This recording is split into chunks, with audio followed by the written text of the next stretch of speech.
कि हिंदू राष्ट्र हो गया है, बस घोषणा होनी बाकी है। देखिए, हम बाबा भीमराव अम्बेडकर पर भरोसा करते हैं, जिन्होंने संविधान और कानून देश का बनाया है। उनसे बड़े बाबा ही नहीं हो सकते हैं कि हिंदू राष्ट्र की घोषणा ही कर देंगे। और देश कानून के दायरे में चल रहा है, संविधान के दायरे में चल रहा है। तो हम बाबा भीमराव अम्बेडकर को बड़ा मानते हैं ना कि बाबा बागेश्वर धाम को बड़ा मानते हैं। अब हम आपको पागल कहते तो आपको पागल नहीं कहेंगे। तो एक पागल ही दूसरे को पागल कह सकता संभल के है। बोलिएगा, बीजेपी सांसद ड्राइव कर रहे थे उनकी गाड़ी। अरे हम का संभल के बोले, जब जौन लौकत हमके उहे बोलब हम। अच्छा। संभल के, हम डरे वाला ही का ही कोई से। मैं डरने वाला व्यक्ति नहीं हूँ। पहली बार बिहार तो बीजेपी में हो गया। बिहार बीजेपी में नहीं हुआ, बाबा बागेश्वर धाम जी बीजेपी में हो गए हैं। बिहार तो बिहार बागेश्वर धाम वाले बाबा राष्ट्रवाद की बात करते, हिंदू राष्ट्र की बात करते हैं। तो जिसको हिंदू राष्ट्र की चिंता है वो न साथ जाएगा। बागेश्वर धाम वाले बाबा को जो समझेगा वो साथ न जाएगा। जो नहीं समझता है, जो हिंदू राष्ट्र को नहीं समझ रहा है, जो समर्थक नहीं, वो कैसे? बागेश्वर धाम जी का नाम लिया जाएगा। उसके पहले राम रहीम जी थे, आसाराम बापू थे। अब बहुत लोग आए गए, ऐसे बाबा लोग आए गए। बागेश्वर धाम वाले बाबा का बिहार में कार्यक्रम है। अब उत्तर प्रदेश में भी हो सकता है कि वो आए, जो है उनका कार्यक्रम हो। अर्जी लगवाने जाएंगे कि नहीं जाएंगे? हम का अर्जी लगा बोलने लगे, आपका नाम बोलते, बोले अखिलेश यादव के करीबी हैं, सफेद कुर्ता पैजामा पहन करके आए हैं, नाम शशि प्रताप सिंह है, पिताजी का नहीं जाएंगे? अचंभव नहीं होगा? क्या करने जाएंगे? अरे अचंभव नहीं होगा? करीब बाप रे, इतनी दिव्य दृष्टि बाबा की, सब जान गए, बिना बताए सब जान। साथियों नमस्कार, मैं हूं रजनीश और आप देख रहे हैं जन आदर्श भारत। इस वक्त बनारस हैं और वाराणसी में जो है हमारे साथ राष्ट्रीय समता पार्टी के संयोजक और कार्यकारी राष्ट्रीय अध्यक्ष हमारे साथ शशि प्रताप सिंह जी हैं। आज हम चर्चा करेंगे। चर्चा ये करेंगे कि पूरे देश भर में मोदी मैजिक खत्म होता हुआ नजर आ रहा है, लोग कह रहा है, और एक और मैजिक अब चलना शुरू हो गया है। बिहार में बागेश्वर धाम वाले बाबा आए और इतनी जबरदस्त भीड़ कि मना करना पड़ गया कि आप हमारी कथा में मत आइए। यहां तक उन्होंने कह दिया लोगों को झंझोड़ने के लिए कि हम तो जानते ही नहीं थे कि बिहार में इतना पागल है।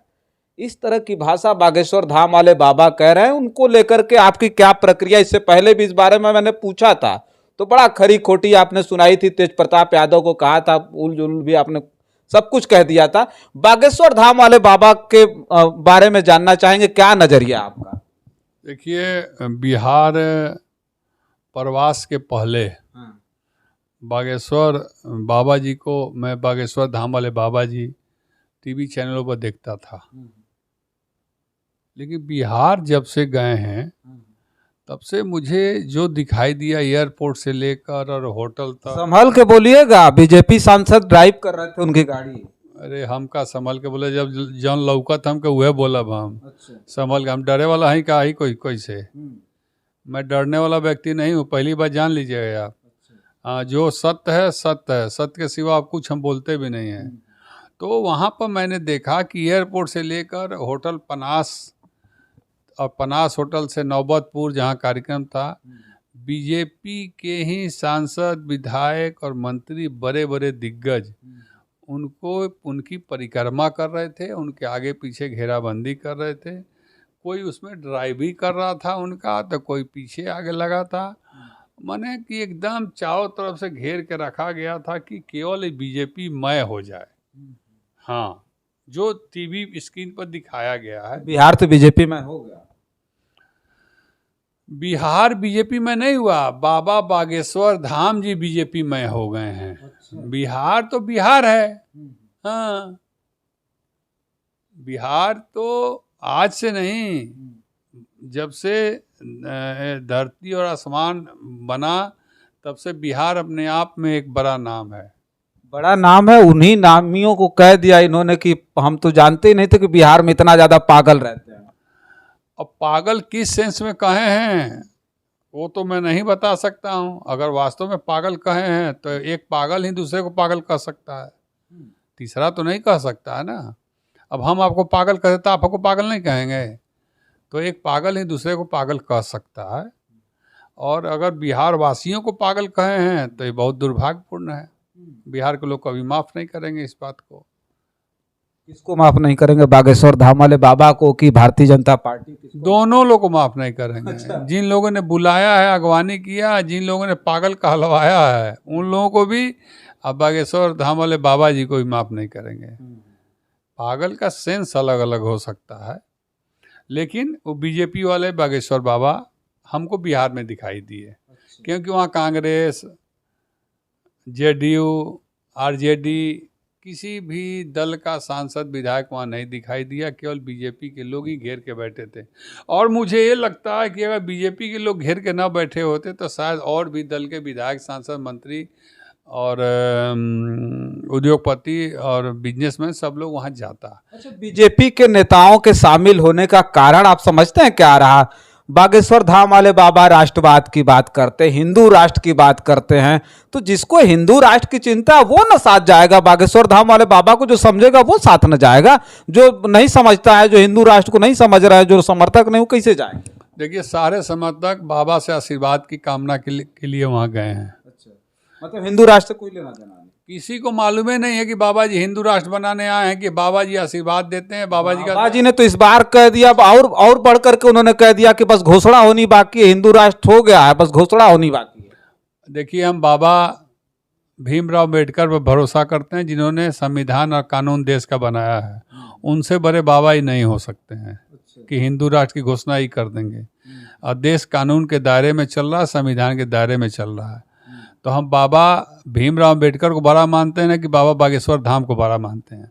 बाबा बागेश्वर धाम जी धर्म प्रचारक हैं, आस्था के प्रचारक हैं, वो अपना काम करें।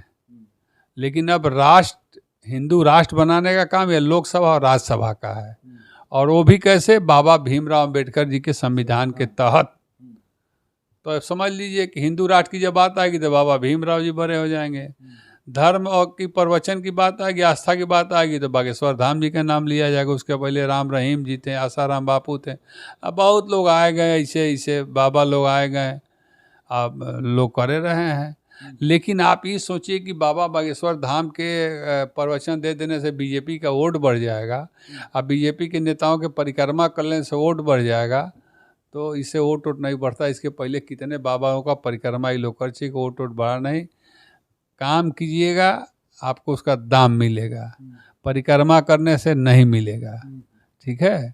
शंकर जी ने अपने दोनों पुत्रों को कहा कि पृथ्वी का 3 चक्कर लगा के आओ। ठीक है। एक बिल्ला दौड़ के निकल गया, पृथ्वी के चक्कर लगा, एक बिल्ला वहीं बाबा के, अपने बाबू के गोरे पर फरार रह गया। तो गणेश जी कहला गया, एक जने का आज तक पता नहीं चला। तो काम कीजिए ना, काम पर आपको वोट मिलेगा कि बाबा जी के प्रवचन पर वोट मिलेगा? बाबा जी के प्रवचन पर वोट मिलने लगे तो क्या जो होता बीजेपी को प्रचार करने का? बाबा जी का हर जिले में कार्यक्रम लगा दे, काम खत्म, प्रचार खत्म। अच्छा, बागेश्वर धाम वाले बाबा का बिहार में कार्यक्रम है, अब उत्तर प्रदेश में भी हो सकता है कि वो आए, जो है उनका कार्यक्रम हो, अर्जी लगवाने जाएंगे कि नहीं जाएंगे? हम क्या कर अर्जी लगाए? हम बाबा भोलेनाथ की अर्जी लगाते हैं। हम बाबा भोलेनाथ से बड़ा किसी को मानते ही नहीं है। काहे बनारसी हैं? बनारसी नहीं, मेरे सबसे बड़े भगवान, मेरे जीवन के सबसे बड़े भगवान मेरे माता पिता हैं। मैं उनकी पूजा पहले करता हूँ, उसके बाद और किसी की पूजा करता हूँ। अब बाबा भोलेनाथ हमारे आराध्य देव हैं, मैं उनको मानता हूँ, बाकी मैं किसी को नहीं मानता हूँ। सबकी बात सुनता हूँ, करता अपने मन का हूँ। अच्छा, पता चले कि बागेश्वर धाम वाले बाबा आए हैं, भीड़ भाड़ लगी है, शशि प्रताप सिंह जी चले जाते हैं उधर से, तब तक घोषणा होती है। आज जो है धीरेन्द्र शास्त्री जी कहते हैं कि अब जो है बोलने लगे, आपका नाम बोलते, बोले अखिलेश यादव के करीबी हैं, सफ़ेद कुर्ता पैजामा पहन करके आए हैं, नाम शशि प्रताप सिंह है, पिताजी का नहीं जाएंगे? अचंभव नहीं होगा? क्या करने जाएंगे? अरे अचंभव नहीं होगा? करीब बाप रे, इतनी दिव्य दृष्टि बाबा की, सब जान गए, बिना बताए सब जान गए। मात पिता जब घर में ही होई तो गंगा नहा के का होई। जे माई बाप के सेवा ना कर पावत ह, वो कहीं भी तीर्थ धर्म करे जाइए, ओका फल ना मिली। तो शशि प्रताप सिंह वो जीव है जो अपने माँ बाप की पूजा करता है, और माँ बाप के पूजा करता है, माँ बाप को यहाँ रखता है। यही हमारा सबसे बड़ा धर्म और यही हमारा सबसे बड़ा पूजा है। बाकी हर आदमी का अपना अपना बिजनेस है, हर आदमी का अपना अपना कला है। कोई नाच के पैसा कमाता है, कोई गा के पैसा कमाता है, कोई प्रवचन सुना के, कोई धर्म की बात बता के, कोई शिक्षा की बात बता के, कोई कोयला बेच के, कोई सोना बेच के, कोई हीरा बेच के। तो सबका अपना अपना बिजनेस है। और बागेश्वर बाबा धर्म के प्रचारक हैं। अब धर्म का प्रचार सही सही करेंगे तो उनको भी भगवान फल देंगे। अगर धर्म का प्रचार दूसरे तरीक़े से करेंगे तो इसी धरती पर स्वर्ग नरक है, उनको भी वही मिलेगा ना। कि स्पेशल थोड़े हैं, वो बजरंग बली थोड़े हैं कि उड़ के पहुंच जाएंगे लंका। अभी हमसे कोई कह रहा था कि वो फूंक देते हैं, एक देते हैं, वो कर देते हैं तो सब ठीक हो जाता है। अगर इस तरह की बात वो कहते हैं अपने मुंह से कि मैं फूंक मार दूंगा तुम्हारी वो बीमारी दूर हो जाएगी, तो सीधे सीधे भगवान का अपमान है। यस, मनुष्य में वो ताकत नहीं है जो भगवान का काम कर सके। आपको भगवान ने भेजा है धरती पर, आपको अपना जो काम है वो काम कीजिए। आप भगवान का काम आप करने लगेंगे तो भगवान आपको छोड़ेंगे? कभी नहीं छोड़ेंगे। मैं सबके लिए कह रहा हूँ, किसी एक आदमी की बात नहीं कर रहा हूँ। तो कोई अगर यह कहता है कि बागेश्वर धाम जाने से बागेश्वर बाबा छू मंत्र में हमारा रोग खत्म करते हैं, हमको गरीब से अमीर बना देते हैं, तो यह अंधविश्वास है, इसको मत मानिए। हाँ, अगर रामायण की बात बताते हैं, सुंदरकांड बताते हैं, महाभारत की बात बताते हैं, कृष्ण की बात बताते हैं, तो वो सुनने लायक है और उसको अंदर समाहित करने लायक है। लेकिन आप कहिए कि हम फूंक मार देंगे तो ये सही हो जाएगा, तो ये अंधविश्वास है। न इससे कभी कुछ किसी का भला हुआ है और न भला होगा।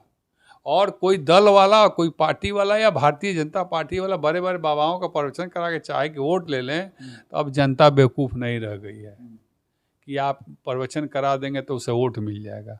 अगर प्रवचन करा के वोट लेना होता तो राम रहीम जी भी दिल्ली के चुनाव में बड़ा घूमे थे, दिल्ली में एको सीट नहीं निकाल पाया था बीजेपी। तो इसलिए ये सब भ्रम की बात है। चलिए देखिए, हम चर्चा कर रहे थे बागेश्वर धाम वाले बाबा पर। हर बात अच्छी लगी, लेकिन एक बात और अच्छी लगी। शशि प्रताप सिंह जी हमारे साथ थे और उन्होंने कहा कि देश जब भी चलेगा, क्योंकि देश धर्मनिरपेक्ष और देश जब भी चलेगा, तो देश में सबसे बड़ा कोई धर्म ग्रंथ है तो भारत का संविधान है। और सबसे बड़ा कोई बाबा तो बाबा साहब डॉक्टर भीमराव अंबेडकर की उन्होंने बात की कि मैं बाबा साहब डॉक्टर भीमराव अंबेडकर को मानता हूं, उनसे बड़ा कोई बाबा नहीं है। तो जिस व्यक्ति ने देश का संविधान दिया और देश का संविधान देश का जो है सबसे बड़ा धर्म ग्रंथ हो, वो परिकल्पना, वो विचार रखने वाले शशि प्रताप सिंह जी से चर्चा करने में बहुत अच्छा लगा। बागेश्वर धाम वाले बाबा पर लगातार मैं चर्चा कर रहा हूं, धीरेन्द्र कृष्ण शास्त्री की तमाम जो वीडियो लेकर के मैं आपके बीच में आ रहा हूं। ये सारी चीजों को देख करके आपको कैसा लगा कमेंट बॉक्स में लिखिएगा। बस इस वीडियो में इतना ही। तमाम और खबर लेकर के आपके बीच में उपस्थित होंगे। तब तक के लिए देखते रहिए जन आदर्श भारत। बहुत बहुत धन्यवाद।